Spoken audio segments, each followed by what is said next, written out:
Olá, eu sou o Rogério Bon e nós estamos iniciando mais um programa Movimento Empresarial, sempre na parceria com ela, Ana Paula Rodrigues Bon. Tudo bem, Ana Paula? Olá, Rogério. Olá a todos. Tudo bem, sim? No programa de hoje, nós vamos conversar com a advogada Priscila Gross.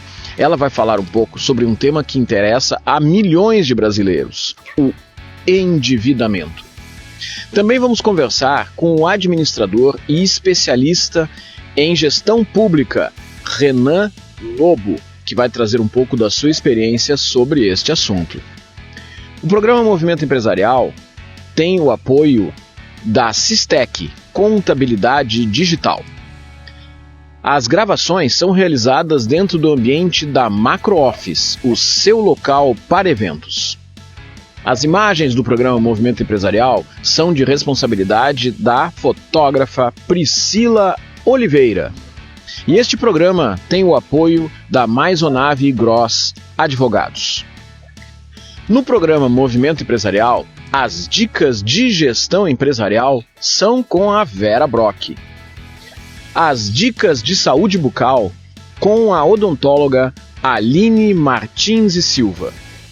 Tudo isso e muito mais no programa Movimento Empresarial, que está começando a partir de agora.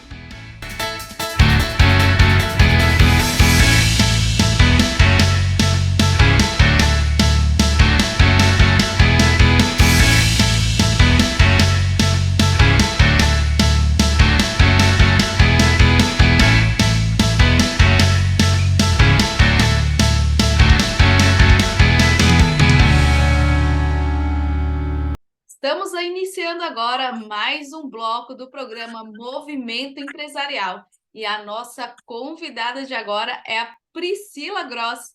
Ela, que é advogada especialista em dívidas e sócia da Maisonave e Gross Advocacia e Consultoria Jurídica. Priscila, seja muito bem-vinda ao programa Movimento Empresarial.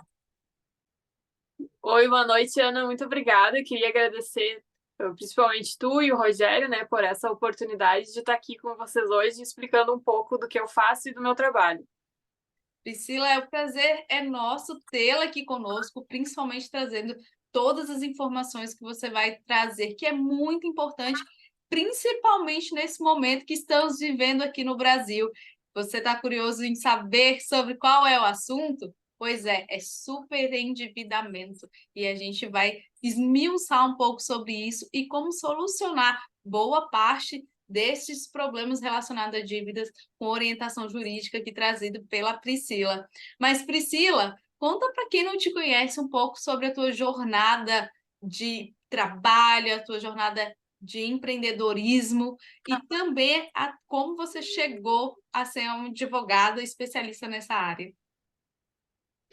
Então, eu sou formada já há 8 anos, né? Eu já atuo há bastante tempo na área.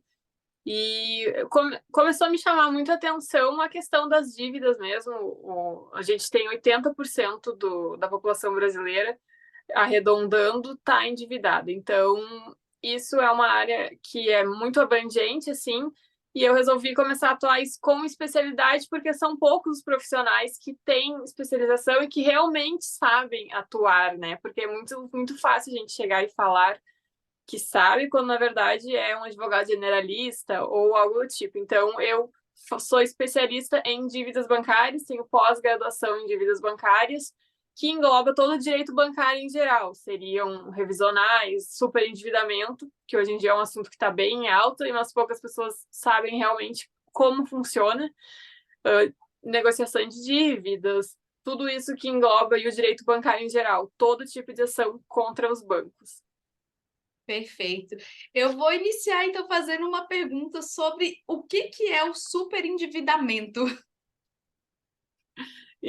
É a tua pergunta e a da maioria das pessoas que me procuram, né? O superendividamento é quando a pessoa está ali com mais de 70%, 80% da renda comprometida, que não sobra um mínimo para ela conseguir sobreviver, para ela conseguir comprar comida, para ela conseguir comprar remédios, todos esses gastos básicos aí que a gente precisa ter, também com lazer, vestuário. Quando ela compromete a renda dela, além disso, que ela não sobra para nada nem para isso, é considerado superendividado.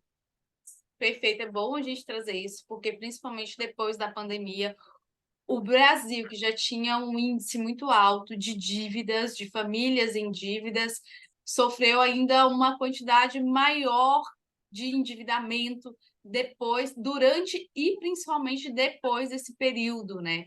Então, imagino que muitas pessoas estão passando por este momento e que gostariam de ter uma informação, principalmente de como resolver essas questões, essas situações de forma orientada.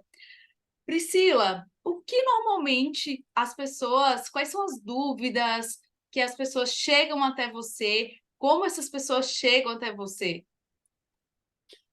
Normalmente eu trabalho muito com o Instagram, né? Então no meu Instagram eu tenho muitas informações sobre superendividamento, como que funciona, para quem que serve, né?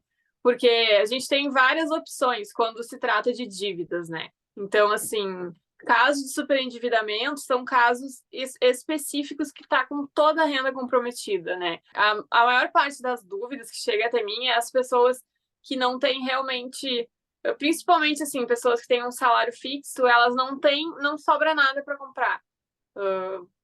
Vestuário, remédio, mercado. A maioria das pessoas está no limite mesmo do superendividamento. Então, a dúvida maior que ela tem é como ela consegue sair disso, como quitar essas dívidas, como sair do buraco, que realmente é o que está acontecendo, né? Então, assim, eu sempre oriento, claro, eu trabalho também como educador financeiro, porque eu acho extremamente importante essa parte da educação financeira, não só o jurídico, mas também a pessoa ter um acesso de que, depois que a gente entra com o superendividamento, que é uma ação extremamente séria, que a gente não pode, não é um processo que a gente vai entrar e vá, no decorrer do processo, a pessoa resolve fazer o empréstimo de novo. Não, eu sempre oriento, é muito sério o processo de superendividamento. Então, o pós também é importante. Essa é a minha maior preocupação também com os clientes, do pós, depois que a gente consegue solucionar ali o problema imediato, e aí a pessoa vem querer voltar a se endividar, porque isso tudo é uma coisa que precisa ser trabalhada de pessoa a pessoa, né? Então, a questão do educador financeiro eu acho extremamente importante a gente ter essa educação financeira e explicar para a pessoa como que vira a bola de neve, porque tudo isso é muito importante. Então, as dúvidas principais é como que eu vou pagar minhas dívidas, como que eu vou sair desse buraco, o que que acontece, né, depois, durante o processo, o que que acontece depois do processo. Então, são dúvidas bem específicas com relação a isso. Certo. A pessoa está endividada. E como você trouxe essa questão do banco, principalmente, especificamente, referente aos bancos, o que pode acontecer se caso essa pessoa não pagar? Tem tempo? É padrão? Não é padrão? Depende de cada caso. Como que a pessoa deve agir após o não pagamento das dívidas específicas, falando sobre banco? Especificamente sobre os bancos, na verdade, sim, o superendividamento, a maior parte é sobre bancos, tá? São dívidas relacionadas a bancos, né? E a pessoa deixa de pagar a dívida. O que acontece? Provavelmente o banco vai pôr no SPC Serasa, né?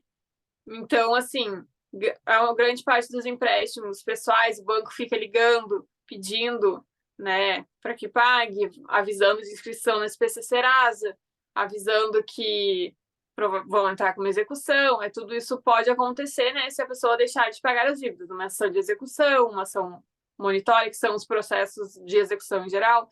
Aí eles ameaçam de que vão pegar os dinheiros da conta, pegar bens, tudo isso que eles fazem realmente, né? Então, de fato, quando acontece esse tipo de não pagamento de dívidas por bancos, corre-se o risco de que as contas sejam bloqueadas, que os bens sejam solicitados. E isso, qual período de tempo para tudo isso acontecer, Priscila? Tem uma noção ou não é padrão? Não é padrão, tá? Que eu costumo dizer, depende, é aquela velha história do depende, mas realmente a gente depende muito de cada caso, cada tipo de dívida, porque o banco eles têm alguns critérios para gastar, porque eles também acabam gastando, desembolsando para entrar com o processo, eles saem no prejuízo. Então, assim, depende muito de cada tipo de dívida. Se é uma dívida, por exemplo, de cartão de crédito, é uma dívida um pouco mais difícil de entrar com um processo de execução, porque a gente tem que entrar todo com um processo de conhecimento antes. Então, assim, depende muito de qual tipo de dívida é. Então, realmente, depende de cada caso. Certo. E, por exemplo, as pessoas que estão no meio do processo e não têm nenhum tipo de orientação de um advogado específico como você, o que você orienta essas pessoas? Porque normalmente eu acredito que as pessoas já buscam esse tipo de serviço quando o problema já está acontecendo, né? Assim, é um processo de execução, a gente, claro, o que eu costumo deixar bem claro assim, no processo de execução a gente tem várias fases que a gente pode fazer uma defesa. Mas, independente de processo, independente de qualquer coisa, acordos com o banco a gente pode fazer a qualquer momento. Então, claro, depende muito de quanto tempo é a dívida, valores também importam. Valores da dívida, eles têm essa diferença aí em relação aos valores. A dívida, se é a dívida baixa, se é a dívida alta, o que eles valem, estão sendo mais no prejuízo, né? Então, assim, depende muito também de cada caso. Ah, perfeito. Normalmente, quando as pessoas te procuram, como você sugere que elas façam esse processo de, por exemplo, de um acordo com o banco, ou, por exemplo, já está na justiça, os caminhos que podem seguir? Como que funciona tudo isso? Não, assim, eu presto uma consultoria, né? A gente verifica, em primeiro lugar, qual é o tipo de dívida, que é muito importante a gente ter essa noção, quanto tempo ela está em atraso, se já existe um processo. Se existe um processo, a gente tem que ver como que esse processo está, o que está acontecendo, porque às vezes, por exemplo, se é uma dívida que está, vamos dizer, tem uma dívida que já está no Serasa, tá? Então, é uma dívida que às vezes o próprio Serasa dá um desconto muito bom para a dívida. Então, eu sempre falo que depende, precisa analisar cada caso, mas dívidas que, por exemplo, estão lá no Serasa, a gente consegue olhar ali e ver que não vai, que aquele desconto do Serasa já vale muito a pena. Eu sempre oriento a fazer o desconto, a aceitar a proposta que está ali no Serasa. Se é um processo de execução, é preciso analisar, ver a questão toda de perícia para ver se a dívida está sendo cobrada corretamente, para ver se ainda tem prazos, porque o processo de execução tem prazos que tem que ser cumpridos, né? Então, é mais ou menos nessa linha, sim. Sim. Tu falou sobre o desconto do Serasa, mas também teve ou está acontecendo, depende do momento que passar esse programa, o Desenrola Brasil, que é um programa do governo justamente para contribuir com resolver, né, pelo menos parte desses problemas referente ao endividamento. Tu pode trazer um pouco como que funciona e como que as pessoas podem buscar esse tipo de auxílio, de benefício, que pode se dizer assim, né? O Desenrola Brasil é um programa do governo federal, né? Também agora a gente tem o Renegocia, que são bem parecidos, na verdade. O que muda são as fases, né? Que agora, nesse momento que a gente está no final de setembro, ele já está praticamente na última fase, mas são alguns critérios que devem ser observados, né? Para cada pessoa. Então, tem muita gente que conseguiu descontos bons, né? O que eu oriento? Procurar direto o banco. Procura o banco, ver com o banco qual oferta que eles têm, se é... Eu sempre oriento a procurar antes, procura o banco primeiro, mas aí, analisando a proposta, leva ela para um profissional que entenda sobre o assunto para ver se realmente é uma proposta que vale a pena, para ver se a dívida não está sendo refinanciada e está aumentando, diminuindo o valor da parcela, mas está aumentando os juros, ou está aumentando a dívida em muitos anos, aí a pessoa acha que saiu ganhando e não saiu. Então, assim, eu sempre oriento para ficar bem atento com isso. E também com relação aos boletos falsos, né? Porque logo quando saiu Desenrola Brasil, teve muito golpe de pessoas se passando pelo banco com o nome do Desenrola Brasil e as pessoas acreditando, encaminhando boletos falsos, as pessoas pagando e não era o banco. Então, eu sempre oriento também dar uma olhada ali em cima no boleto, quando realmente vai fechar um acordo, olha se é o dado do banco, se está CNPJ do banco, tudo certinho. Tu consegue pesquisar no próprio Google o CNPJ dos bancos, então, para não cair em nenhum golpe e nenhuma armadilha, né? Realmente ver se os juros está ok, procurar um profissional que entenda para ver se vale a pena essa renegociação, às vezes o acordo, se está diminuindo um valor justo ou se está só empurrando a dívida e a pessoa vai seguir pagando o dobro, né? Tá só diminuindo a parcela para enganar e segue pagando o dobro. Olha só, é bem importante isso que você trouxe, porque a quantidade de pessoas que caíram em golpes, em mesmo os bancos avisando, falando para tomar cuidado, e isso acontece muito, é bom tu trazer esse alerta mesmo. É. Deixa eu te fazer outra pergunta. Mesmo as pessoas que já estão em execução, pode ser utilizado esses programas, eu falei anteriormente benefícios, mas não são benefícios, são programas do governo, tipo o Desenrola e o Renegocia? Sim, qualquer pessoa que tenha uma dívida pode se beneficiar desse programa, né? A gente tem alguns benefícios que são para certo tipo de pessoa, por exemplo, tem uma limitação ali do salário, mas nada impede da pessoa que tem uma execução já em andamento procurar o banco para tentar renegociar a sua dívida. Perfeito, então. Priscila, parece que o tempo passou assim, ó, extremamente rápido. Quando a gente vai buscando informações e as informações são interessantes, relevantes para o público, o tempo passa muito rápido, mas a gente está aí encaminhando para os finalmente. Eu vou te fazer uma pergunta e depois de você me responder essa pergunta, você pode também deixar uma mensagem final para as pessoas que estão nos ouvindo e nos assistindo. Mas a pergunta é: a tua atuação é específica para pessoas físicas ou também para pessoas jurídicas? A minha atuação não é específica para pessoas físicas, eu trabalho com pessoas físicas e jurídicas, porque eu sempre costumo dizer que atrás do CNPJ a gente tem um CPF, né? Então, assim, eu trabalho com os dois, pessoas físicas e jurídicas. Hoje em dia eu trabalho muito mais com superendividamento, que é uma lei relativamente nova, né? Mas também o superendividamento não serve para as pessoas jurídicas, né? É bom até a gente deixar claro isso. Superendividamento é somente para a pessoa física, mas eu também trabalho com dívidas de pessoas jurídicas em outras áreas aí do direito bancário. Perfeito. Eu te peço, então, para deixar uma mensagem final para as pessoas que estão nos assistindo e nos ouvindo. A mensagem que eu deixo sempre é, antes de pensar em renegociar a dívida, que eu costumo falar que renegociar não é negociar. Renegociar é sempre uma opção ruim, porque tu vai estar estendendo a tua dívida. Eu sempre oriento procurar um profissional, né, qualificado, ele que saiba realmente ajudar e orientar da melhor forma possível, até porque a gente está falando de dinheiro e tudo que envolve dinheiro é muito sério, porque está mexendo na vida pessoal da pessoa, tá mexendo em várias áreas, assim, então eu sempre deixo essa mensagem aí, né?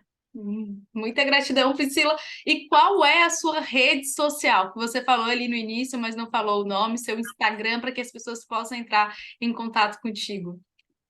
O meu Instagram, para quem quiser me seguir lá, e eu tô sempre postando dicas e abrindo caixinha de perguntas para as pessoas interagirem, é @advpriscilagross com 2 S.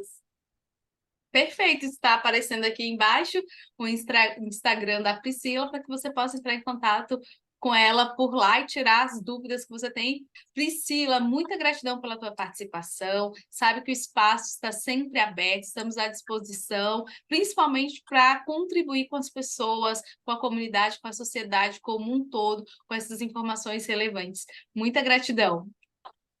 Eu que agradeço a oportunidade. E você que esteve conosco até agora, saiba que ainda temos mais movimento empresarial.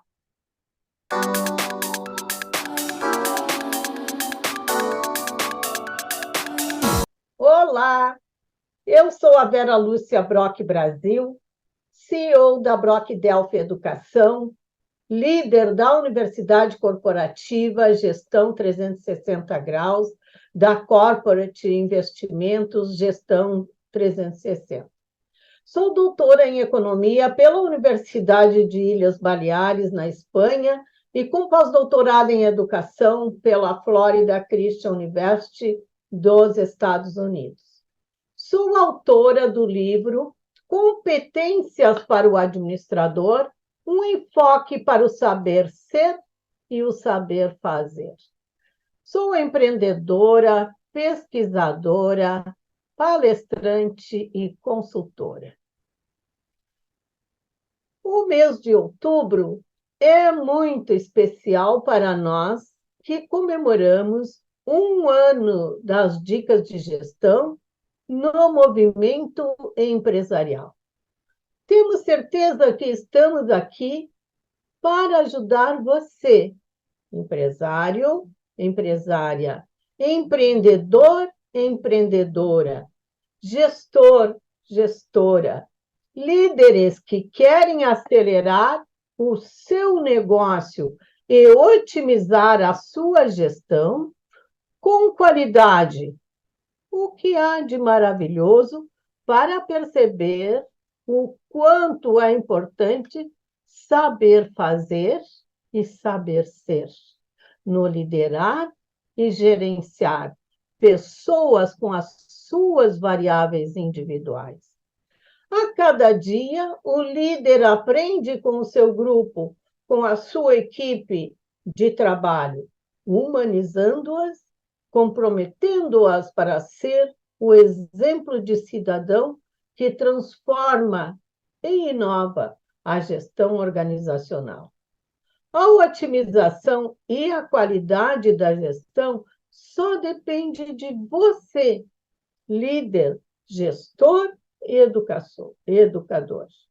Os precursores da administração, entre eles Peter Drucker, quando falava para as pessoas, afirmava que ele não ensinava, mas observava, considerando o mais importante, que é o saber ouvir.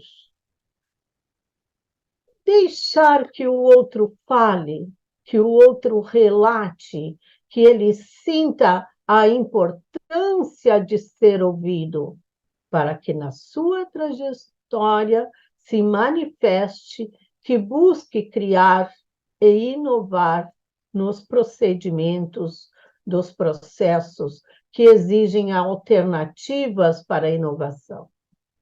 Você lembra da frase? Nada se cria, nada se perde, tudo se transforma. Então, aproveite tudo que a sua organização tem de bom para transformar e compartilhar, conectando-se com os seus colaboradores, os mais dedicados, os comprometidos, mas, para isso, busque criar, traçando metas para alcançar mais rapidamente os objetivos do seu plano de ação. Mas você ainda não realizou o planejamento estratégico? Está na hora de rever isto. Está na hora de implantar. Lembre-se que, se já implantou o planejamento estratégico, deve-se revisar no mínimo uma vez por ano. Use os 5W2H. Faça o comparativo do antes e do depois.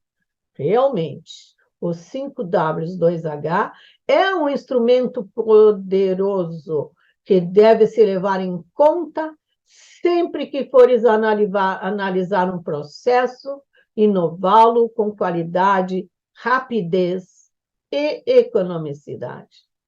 Lembre-se ainda dos 4 P's, uma filosofia de ação muito válida para os empreendedores que querem uma gestão ágil.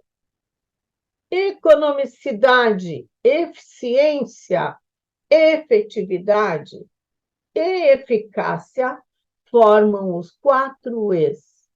E você, líder, use também para garantir a velocidade da inovação, a criatividade, de forma que motive os seus liderados. Apresente a eles, inicialmente, esses 2 instrumentos de gestão,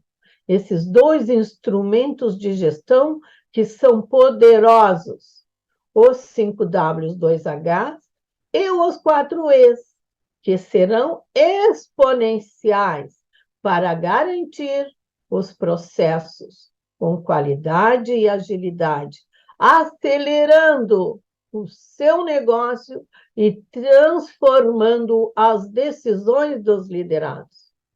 Muitas empresas, segundo o Sebrae, não conseguem atingir os 2 anos de gestão, justamente porque não sabem como administrar o seu negócio, o seu produto. Comece com o planejamento estratégico. Use os instrumentos de gestão e tenha longevidade na sua organização empresarial. Então, vem comigo para a próxima terça-feira no Movimento Empresarial com as dicas de gestão. Até lá!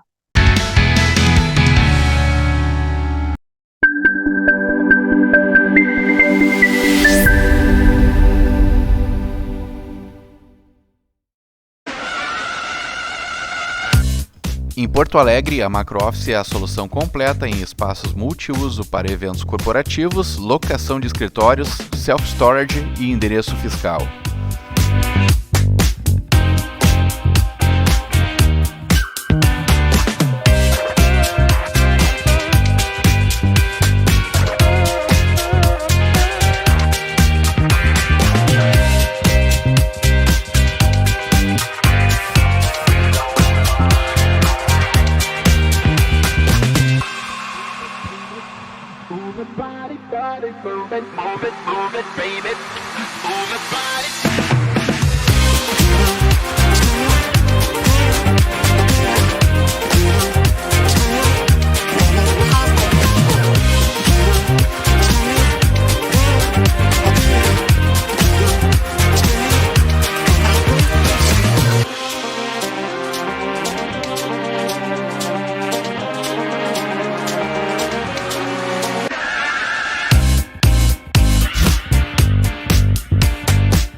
Com toda a família, com várias áreas pra curtir, é muita emoção. Vem refrescar o lado criança cantando esse refrão.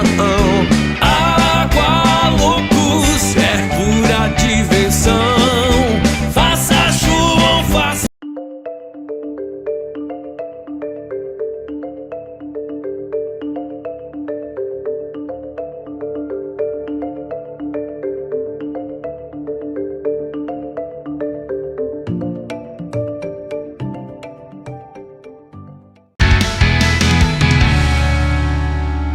Você sabe que o programa Movimento Empresarial já ouviu aqui gestores públicos, empresários, professores, pessoas do terceiro setor, virtualmente todas as partes envolvidas na cadeia produtiva ou no ecossistema da inovação, da geração de negócios.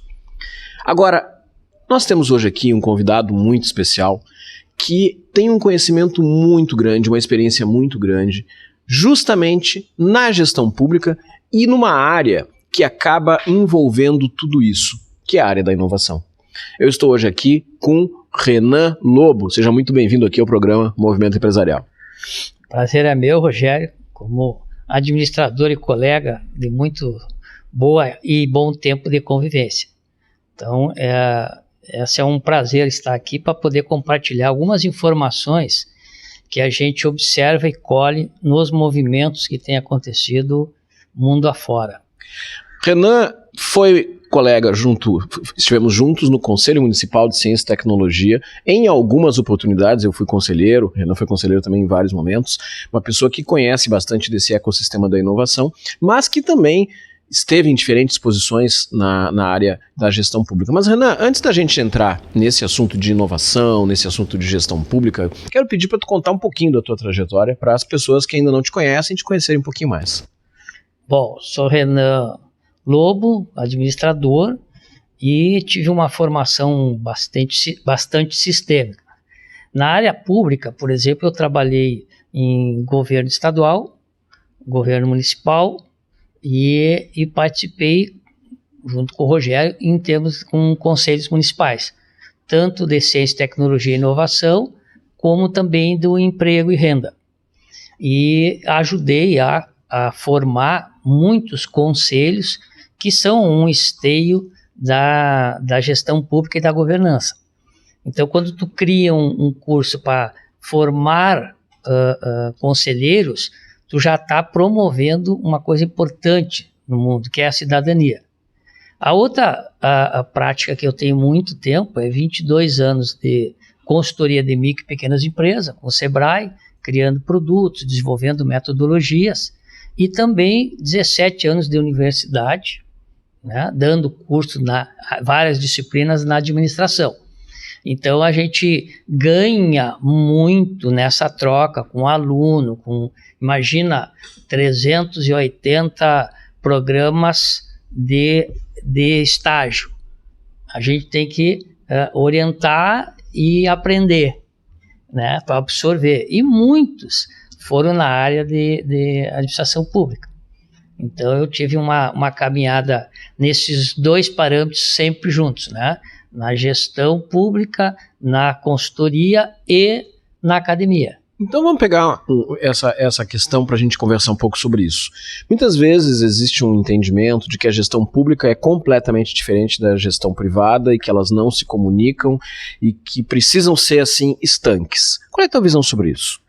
Minha visão é que elas são muito idênticas e semelhantes. Quando tu faz um planejamento estratégico para uma cidade, tu está falando 20 anos na frente. Tu está vendo a cidade hoje 20 anos na frente. E vai deparar com as mesmas coisas que as empresas que querem perenidade precisam se cuidar, que é da gestão. Por exemplo, participar de um planejamento estratégico para 20 anos em Tapejara, há 25 anos atrás, foi uma experiência sui generis. Por quê? Porque juntou o executivo e o legislativo para pensar a cidade do futuro. Então se tu pegar Curitiba, por exemplo, Curitiba já está no 3º replanejamento, sendo que nos últimos 2 a inovação ganhou volume, porque começou a consultar mais o cidadão para suas novas necessidades. As necessidades muito mais de mobilidade, muito mais de crescimento e de emprego. Quer dizer, o grande foco para mim hoje, que deveria ser a preocupação da gestão pública, é como gerar emprego e riqueza no seu município. Isso é interessante porque muitas vezes a gente vê o gestor preocupado com a burocracia que é inerente à área pública e que não dá para se esquecer dela, porque senão é um problema. Tem Tribunal de Contas, tem uma série de coisas que vão exigir o cumprimento daquela burocracia. Agora, se eu ficar apenas envolvido com a questão burocrática e não pensar no que eu tenho que transformar na minha região, no meu município, para ampliar a geração de renda, de oportunidades, também não dá certo. E aí, muitas vezes, uma parceria, como tu colocaste, com a iniciativa privada, com a área de ensino, pode ser uma saída, né? Essa é outra coisa que eu aprendi na minha formação em Santa Maria, né? Eu já, como estagiário, fui para a Secretaria de Planejamento, pensar a cidade com 2 projetos, que eram, na época, a cidade porte médio, a partir de 50 mil habitantes e 100 mil habitantes. Então, a gente vê o seguinte: existe tecnologia, existe metodologia, existe programas governamentais para que o desenvolvimento municipal dê conta de responder, né, e de atuar como protagonista. Se eu pegar, por exemplo, um outro exemplo mais internacional hoje, que compara com Porto Alegre, é Bogotá. Bogotá, com a economia criativa, suplantou o narcotráfico. Né? Em Porto Alegre, tu começa com o pacto pela cidade, com as universidades, Alegre, né? Pacto Alegre, entendeu? E tu tem hoje uma secretaria de inovação. Quando eu estava na Secretaria de Desenvolvimento Econômico, muitos anos atrás, a gente criou o PGQP.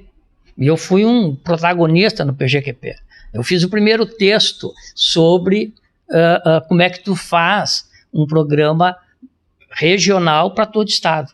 Conselhos regionais de desenvolvimento, por exemplo, envolveu as empresas, as entidades, as universidades, para pensar o que é o ser público, o que é o ser cidadania. E hoje a gente fala sobre governança, né? Então a gente acrescenta a governança aonde as partes interessadas tem que estar no mesmo jogo, no mesmo time. Não tem como tu te excluir desse processo, né? E se a gente tiver um cuidado hoje, né, nós estamos num momento delicado. Nós tivemos uma catástrofe aqui que a gente fica impactado, né? Quer dizer, eu falei com pessoas assim, não, a água lambeu a cidade. Várias cidades como Mussum e outras ali, é uma coisa extremamente triste, né, que a gente viu acontecer e que evidentemente tem que se entender o contexto. Até no meu quadro de opinião eu falei de que é necessário se rever a forma de planejamento até para resposta a esse tipo de incidente que está acontecendo. Mas Renan, falando de inovação, falar de inovação deixou de ser inovação, passou a ser lugar comum, né? E a gente vê muitas vezes, tanto empresas privadas como entes públicos, buscando alguma coisa para dizer que está fazendo inovação. Mas inovação é gerar resultado, seja ele para a cidade, seja ele para a gestão. Então não é simplesmente inventar alguma coisa da moda, né?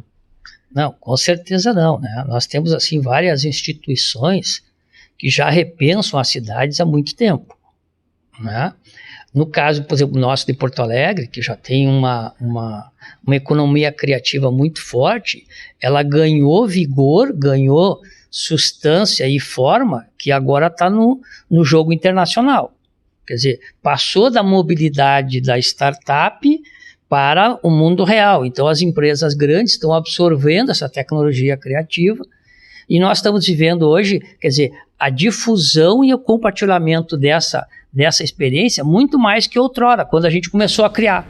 Quando a gente começou a criar o Conselho Municipal, quando a gente discutia lá ciência e tecnologia, a primeira experiência nossa, vamos copiar, no caso da Espanha, né, uma cidade co-irmã, para a gente entender o que aconteceu lá de revolução, para a gente trazer para cá. Então a gente discutia essa experiência, né? Então quando a gente hoje discute as experiências, é uma forma de eu repensar e inovar. Mais do que inovar é melhorar os processos. Quando eu identifico o problema, a dor, eu vou rever os processos para mudar, né? Então, na comunicação, eu fui professor do secretariado executivo. Secretariado executivo é a pessoa que cuida da agenda do dono e da agenda das relações. Quando a gente fala de relações públicas, né, eu que sou da área das humanas, a gente promove nas empresas esse tipo de relacionamento com o cliente e essa experiência. Bom, essa experiência hoje é nova, mas para mim saber o que eu não estou fazendo já é um espaço para inovação. Reconhecer isso. Quando a gente está falando de buscar espaços de criatividade, buscar espaços de diferenciação, tu trouxeste uma coisa muito interessante. Eu quero explorar um pouco a tua experiência dentro dos conselhos municipais, né? Por que eles são importantes? É pela pluralidade que ele traz, quer dizer, visões diferentes sobre um determinado tema, porque tu vai trazer alguém da TI para falar sobre inovação, ele vai enxergar de um jeito, tu vai chamar um arquiteto para falar sobre inovação, ele vai falar de outro jeito. É por aí? É também por aí, né? Eu sempre vejo assim, eu participei, por exemplo, com proposta do planejamento estratégico do Consinos, que é um conselho regional sobre o saneamento básico. Mas quando tu vê lá que a lei diz, todas as cidades precisam renovar o seu plano municipal de saneamento básico, tu tem que renovar isso pela lei de 5 em 5 anos. O que a gente via na prática quando a gente foi estudar e mudar a metodologia? Era copia e cola. Uhum. Então, entender a lei e fazer acontecer tem uma diferença.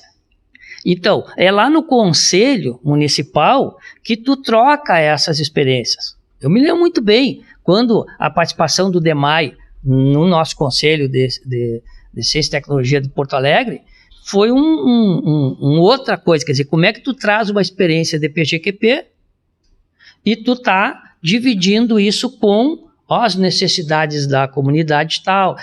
Nós em Porto Alegre, por exemplo, tínhamos 18 regionais, então tu pensa 18 núcleos de problemas para ter uma solução mais coletiva. Então, essa tecnologia e tal. E aí eu entro num tema novo, né? Quer dizer, privatizar ou não privatizar.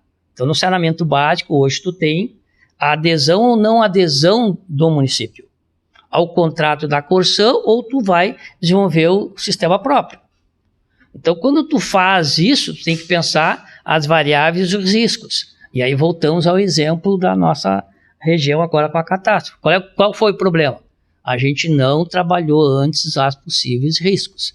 Não analisou os riscos, então tu diminui a possibilidade de fazer uma boa gestão. Mas, por exemplo, só para completar, a Confederação Nacional dos Municípios, a CNM, criou uma plataforma de desenvolvimento sustentável em cima dos objetivos do milênio, a Agenda 2030. E com isso, hoje, o TCE, que é um órgão auxiliar à gestão municipal, ela faz o quê? Ela faz essa trilha. Ela está procurando que cada projeto que seja feito no município respeite e tenha conexão com essa solução global. Então, a gente precisa renovar e entender no município que essa agenda veio para ficar. E as empresas que estão entrando nisto, estão entrando bem. Por exemplo, uma coisa que é fundamental para as empresas saberem, né, no nosso mundo empresarial, o maior comprador é o público. Então eu tenho que me preparar para fazer a venda para o setor público, eu tenho que entender de licitação. A empresa que não buscar entender de licitação vai ter problema de mercado. Então, tá perdendo oportunidades. No mínimo, está deixando de atender um cliente que é muito grande, né? Mas, Renan, a gente está chegando aqui ao final do nosso tempo de entrevista. Eu vou pedir para tu deixar uma mensagem para os nossos telespectadores, gestores públicos, gestores privados, estudantes, empresários, executivos que estão aqui nos assistindo. 3. Bom, o primeiro é a cidadania. O segundo é participação.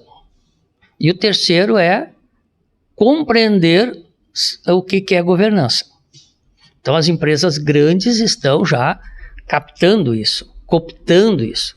E os empresários precisam também se posicionar nesse momento como colaboradores nos conselhos, que é uma forma de cogestão. Entende? E melhorar o entendimento da matriz produtiva do seu município. Essa é a minha proposição em avançar com a Agenda 2030, porque daí tu avança nos problemas e nas soluções. Renan Lobo, administrador, muito obrigado por ter estado aqui com a gente no Movimento Empresarial.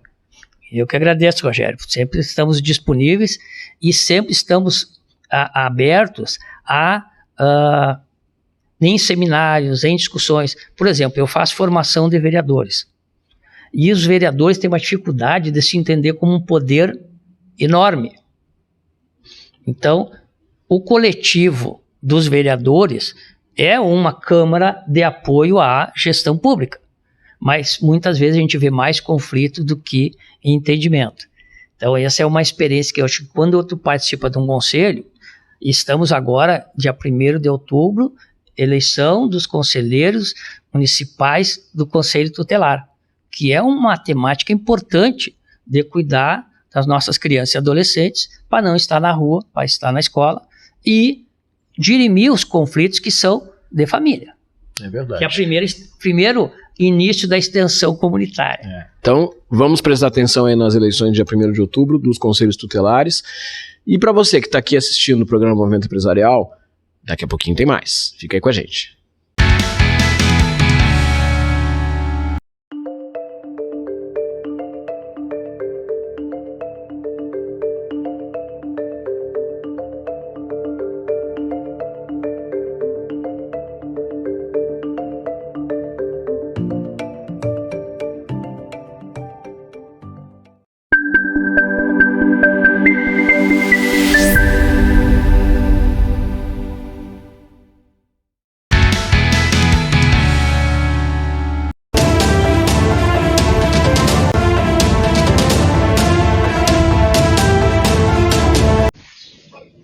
E o quadro de opinião de hoje está sendo gravado aqui diretamente da cidade de Inca Maria, no interior do Peru.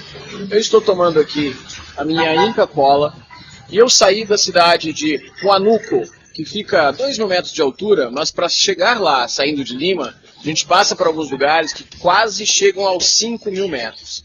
E nós estamos indo para a região de San Martín. Eu fiz uma palestra em Huánuco, parei outra na região de San Martín, depois volto para Lima, onde parei um conjunto de palestras também. O ponto interessante é que o Peru é um país muito interessante, muito bonito, com pessoas muito agradáveis, pessoas receptivas, que fazem de tudo para agradar os turistas. É sempre bom lembrar como o turismo movimenta uma região, faz com que toda uma população tenha atividade, tenha uma melhor vida e sempre traz dinheiro para dentro dessa comunidade. É muito comum a gente ver estrangeiros circulando aqui por todo o Peru, aqui também em Comaria, onde estou nesse momento. Estou num transporte junto com outras pessoas e em vários outros lugares por onde eu estive, é comum encontrar pessoas tanto da América Latina como pessoas aí da Europa e outros lugares. Então, fica sempre essa questão, como é importante a gente colocar o papel do turismo como algo a ser desenvolvido pelos governos, por aqueles que têm a condição de fazer um incentivo à geração de negócios. Aqui no Peru, ele está sendo bem explorado. Claro, tem muito que melhorar ainda em questão de infraestrutura, até mesmo na questão de alguns serviços para o turista. Mas diversas regiões estão sendo exploradas, além daquelas que normalmente a gente conhece, como a região de Machu Picchu, Cusco e o Vale do Nazca. Mas é isso, diretamente aqui do Peru, agora na cidade de Inca Maria, tomando a minha Inca Cola, eu faço então a minha opinião de hoje. Semana que vem tem mais.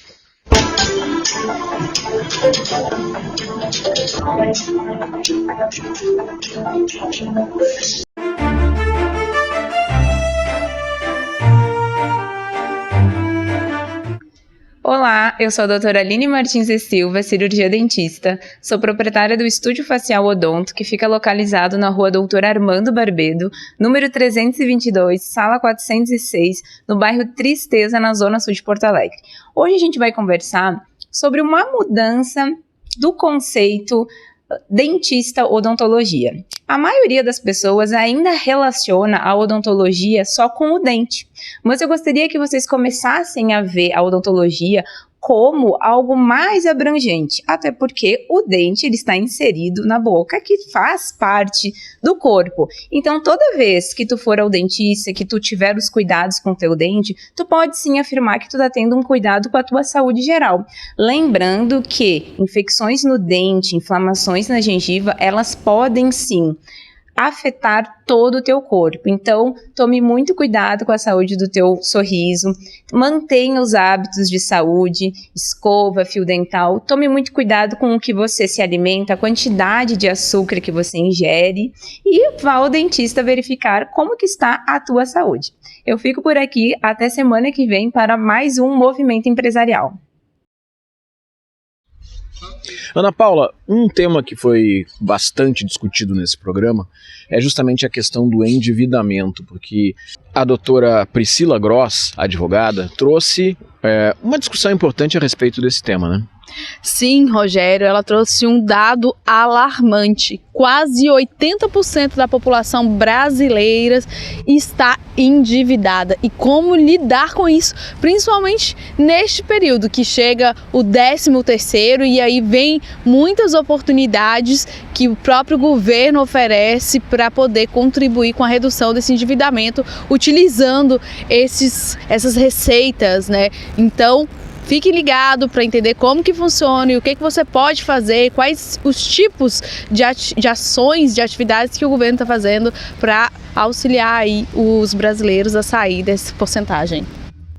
E, Rogério, a gente teve também o gestor público, o Renan, e ele trouxe muitas informações referente à importância de uma boa gestão dentro do governo, dentro da gestão pública. Fala um pouco para a gente sobre isso.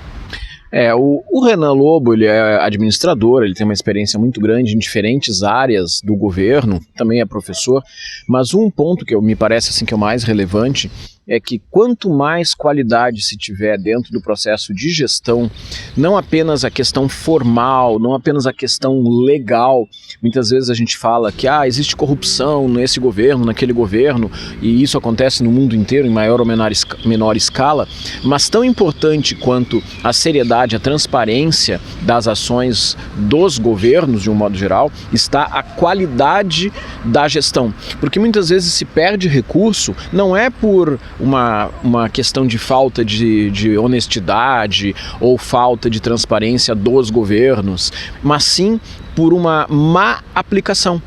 Porque houve um planejamento inadequado, porque houve uma falha de execução, e isso é justamente algo que é importante, que é a gestão pública. E sobre isso que o Renan conversou um pouco com a gente.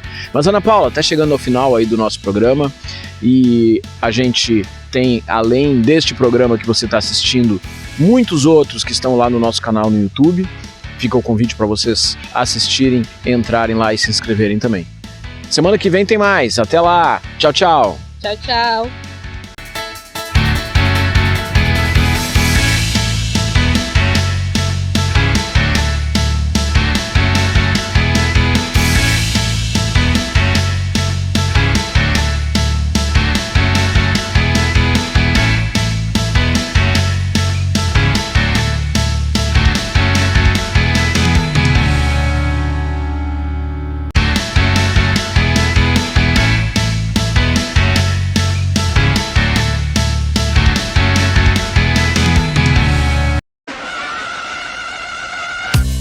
Em Porto Alegre, a MacroOffice é a solução completa em espaços multiuso para eventos corporativos, locação de escritórios, self-storage e endereço fiscal.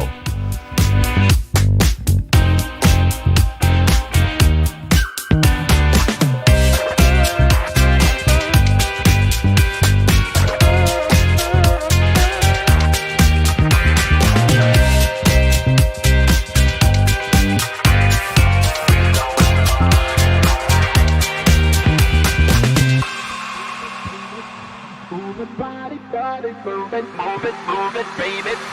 Move it, body.